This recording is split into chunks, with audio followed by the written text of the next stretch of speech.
నమస్కారం.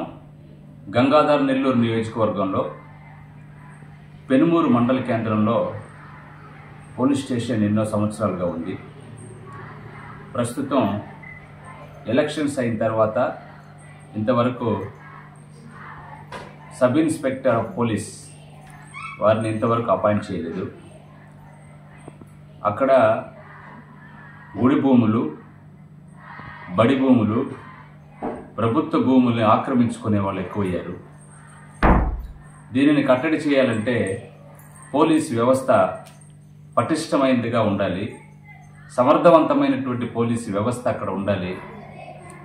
కేసుల విషయంలో కానీ, మహిళలకు రక్షణ విషయంలో కానీ, ప్రజలకు రక్షణ విషయంలో కానీ, మండలంలో ఉన్న ప్రభుత్వ ఆస్తులను రక్షించడంలో కానీ, రెవెన్యూ వ్యవస్థతో పాటు పోలీసు వ్యవస్థ కూడా చాలా సక్రమంగా పనిచేసే విధంగా ఉండాలి.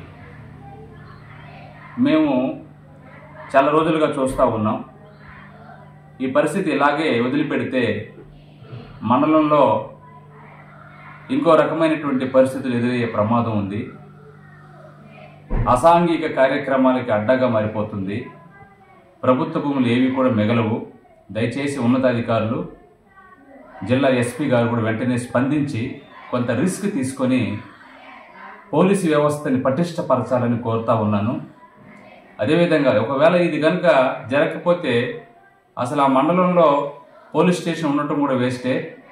ఒకవేళ వీలైతే కుదిరితే పోలీస్ స్టేషన్ కూడా పెనుమూరు మండలం నుంచి తీసేస్తే బాగుంటుందని నేను తెలియజేస్తూ ఉన్నాను. జనసేన పార్టీ కోరుకుంటుంది ప్రజలకు ఒక రక్షణ వ్యవస్థ, రక్షక పట నిలయము ఒక వ్యవస్థీకృతమైనదిగా కనపడాలి, భరోసా ఇవ్వాలి. ఆ రకంగా లేకపోతే వేరే రకమైనటువంటి ప్రమాదాలు జరిగే అవకాశాలు ఉన్నాయి. దయచేసి ఇప్పటికైనా పోలీసు ఉన్నతాధికారులు స్పందించి వెంటనే సబ్ ఇన్స్పెక్టర్ ఆఫ్ పోలీసు వారిని అపాయింట్ చేయాల్సిందిగా మనవి చేస్తా ఉన్నాను.